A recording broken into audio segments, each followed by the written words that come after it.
What is going on, everybody? So today I'm going to be taking apart my heads. I got a valve spring compressor right here, so I can take the heads apart and just kind of get them cleaned up.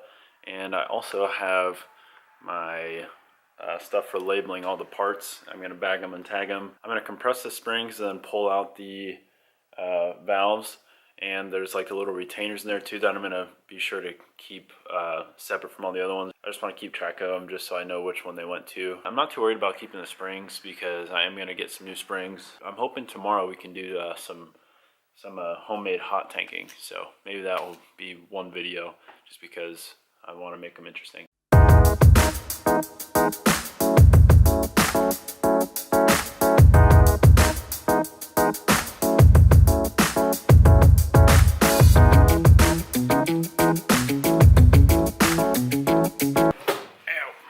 The exhaust valve for cylinder number 1. That's pretty cool. These look like they need cleaned up, but they don't look like too scored or anything. They actually look pretty good. I don't know if that's really focused or not, but man, that's a lot of buildup. I'm gonna look into how to get that valve seal off, but that's pretty much it. Yeah, it's pretty easy after that little trick with this. So if you hammer this part together on this, I don't know if you can see that. These two, if you hammer those two closer, then you have a lot more like grip onto the valve, I guess. Whatever that part's called, the top of it. Valve seat, maybe? No? Spring? I don't know. I don't care about the names, really. You guys know what I'm talking about. Because it's literally right there. The top of it. It actually came right out with a flathead screwdriver. That's what it looks like. And then there's the seat too that comes out. But yeah, I just kind of pried it out with the flathead carefully without trying to like scratch anything up. And it's definitely gunked up in there. You can see all of like the sludge that was underneath that valve seat, so it'll be a good thing to clean all this up. These two hooks down here at the bottom, you just kind of put them down as far as you can on the spring, and it will be a little bit sideways when you first start. You guys can still see that? And then you kind of put, here, I'll hold it down here. You put this part in the middle on top of the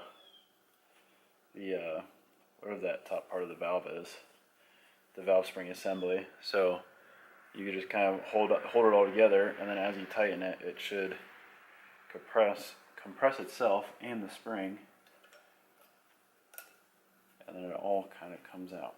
And they have this little bar that comes in here. You can also use a ratchet, but I found this works just fine. You kind of just keep going until the spring's compressed. And then what I didn't realize is you have to actually push the whole tool down. And then the seats will, or the retainers will come out. But sometimes they're a little stuck too.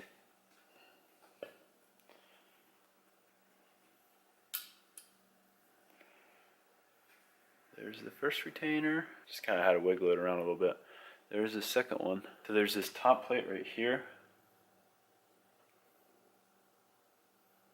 See that? That comes off. Then there's the spring. You have your seal down here that you just kind of have to pry out carefully. Let me get the valve out first. Man, this is a dirty job. There's the valve. You can see how much carbon is on that one too. That is crazy.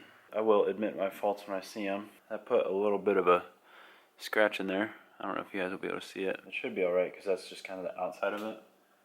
I believe it'll be alright. Seat. And that's very gunked up as well. So I'm going to go ahead and do the rest of those. I'll save you guys the headache from watching me do that again. But we'll pick back up when I get this head done, and then I'll do the other head too after that. So I got everything out, all the valve springs, the valves, and the other components. They're all bagged and tagged for the right side, the odd side. Now I'm going to do the even side.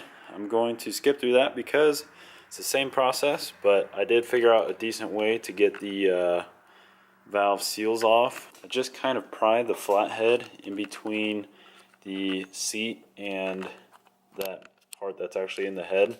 I just gently pry it back and forth and wiggle it all the way around. That way I tried not to score that part at all, but there were a couple parts where I did on accident. You might be able to see that there. I will show you that. I'm not perfect, but I just try to like wiggle it real slow and careful, so I didn't do that, but for the most part I did pretty well. Got them all off. Next up is the left side of the engine, which is the even cylinders. I think I'm just going to do a time lapse for you on this one. It'll be really quick, so sit back and relax.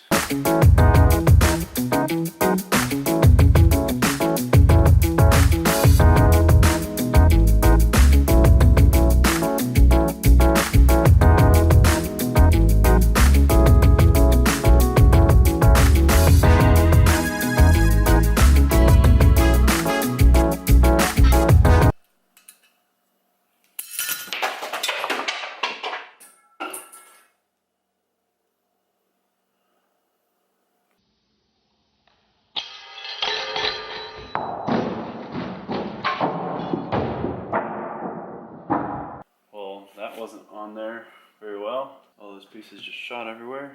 That is not good. I'm gonna go try and find those. Well, I found the spring, but that top plate that goes on top of the spring, I did not find. I'm gonna have to look around the garage tomorrow, sometime when I can open up the garage door.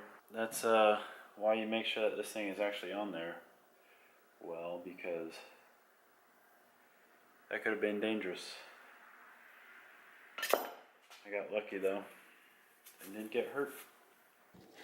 But there it is, all empty. I know this lighting is probably terrible. Tomorrow will be the hot tank day, finally, for those heads. So yeah, we'll see you tomorrow in the, probably right here again. Welcome back, it's another day. I'm wearing this shirt again. I tend to wear this shirt for these garage vids. Don't ask me why, I don't know. Let me show you what's going on out back. Here's the temporary setup right now. I got my steel barrel. I actually got that for helping a dude move. That's not the only way he paid me. He gave it to me for free, and I was like, sure, I'll take it. So underneath here is going to be the burner. I haven't attached it yet or turned it on, but I'm going to fill this up with water and some Simple Green, just a mix of that. That's the lid for it over there, that random piece of metal. Looks like this video is going to be cut short because I found out that that thing leaks. It didn't leak when I tested it before, but maybe I just didn't look hard enough. Tomorrow after work I'm going to have to buy some sort of sealant for the bottom of that thing, I'm guessing, and then I'll be able to try it. So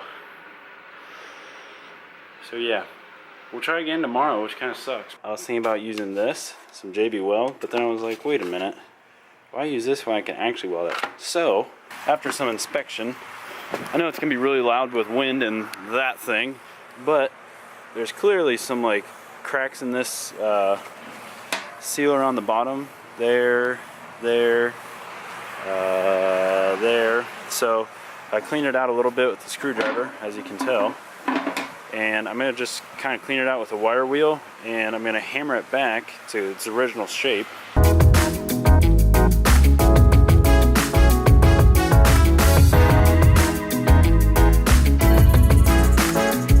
going to take the wire wheel, or the wire brush I should say, with the drill in between that crack, and then I'll bend it back, and then I'll try and weld it. Alright, next up I'm going to hammer this. I should probably get a bigger hammer than this too. Actually, I don't remember how I was standing, so I hope that worked. But, bigger hammer. Let's get to it.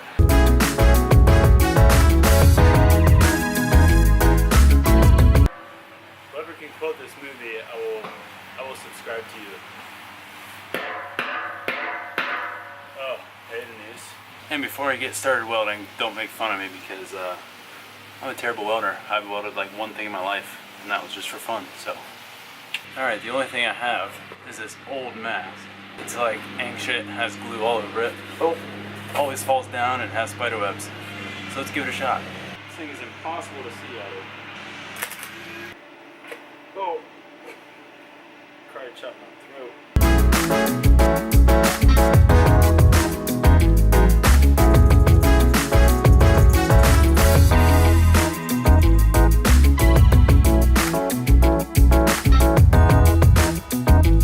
Can't you tell I'm a professional? It's so bad. I don't know how the frick to weld. It's one thing I really want to learn though.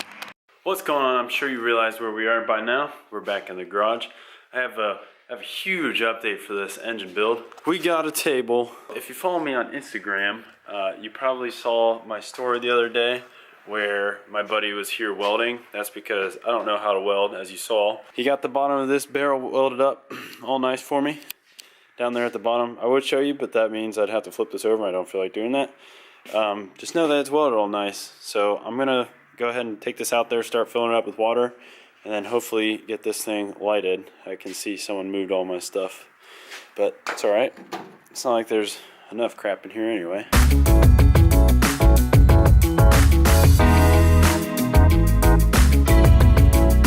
There is a slight leak in there. I think I'm gonna go ahead and start the boiling and put the simple green in there once it gets boiling a little bit. Just gonna attach those, light it up, and then get this thing heating up. There's the flame. We'll see how hot the bottom of that gets. That took a little bit to set up. As you can see, there's a little bit of redneck engineering. Not the best. So the two chains are there to hold the cylinder heads off the bottom of the trash can. As you can see, they will rotate. They're a little heavy. Try not to move them too much. But since they're rotating, they're not touching the bottom, I can tell, because there's like no resistance on them. But I thought the water, like the buoyancy or whatever, would make these a lot lighter, but they're still like exactly the same. So I was kind of hoping that would help elevate it, but they're just barely off there. The burner's still going down there. Still going good. Kind of hard to see, but yeah, you can see my all the change. It was kind of hard to get those to stay up. So it seems to be working. You guys probably won't be able to tell, but there is a little bit of steam coming off. That thing's still trucking down there. I'm gonna let that sit overnight and see how well it does with the boiling and how much it can degrease it. So we'll pick it back up tomorrow, most likely.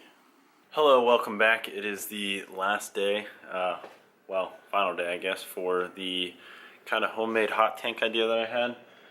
One thing I have to say is it did kind of work. The only thing is, if you try to do this, I would recommend getting a thinner trash can. I guess I should have thought of that, but just because that barrel is so thick, it takes a lot of heat to actually heat that thing up. So those torches just kind of ran out of butane and didn't really heat it up. So I would recommend getting something a little thinner but still metal, so that obviously it doesn't melt. It still worked. I mean, it got warm last night, don't get me wrong, but it's just been sitting all day because it got cold. But I'll show you guys that it did work. It kind of gets all the oil to just be like, it wipes right off. You can see it on my finger a little bit. I don't know if you can see that because of the light, but right there maybe, it just kind of all wipes off. It's still sludgy, don't get me wrong, but see, like, it still will sludge, but it definitely breaks it up a bunch. I would definitely recommend getting something that will heat it up a lot, because that kind of breaks it loose too, because this water is pretty dang cold. And you can kind of see how much the water has dropped from that slight leak, but I guess that's not bad for like 12 hours, right? Or actually, no, not even 12, 24 hours. That was 24 hours. That was the main gist of the hot tank idea that I actually found it online. I kind of put my own thoughts into it, just trying to keep it all organized and trying to actually make it work. So it was cool. It was definitely worth trying. It definitely will help clean it up. It's not a total waste, but like I said, for the third time now, definitely get a thinner barrel / trash can. That's it for this video. Thanks for watching. I hope it helped you. Let me know down below if you actually made your own hot tank. If you're keeping it cold, I would suggest maybe getting a big tote. That way you can just put the simple green and the water mixture in there, and just letting it sit will eventually break it up, but not as well as the hot. Anyway, thanks for watching. I appreciate it. Follow me on Instagram at isthismicon_official. And don't forget to subscribe. We're getting close to 500. That'd be cool if we got there. Thank you. And comment down below. I appreciate when you comment. Also, let me know if you guys are building anything, because I like to hear that too. Okay, cool. Bye.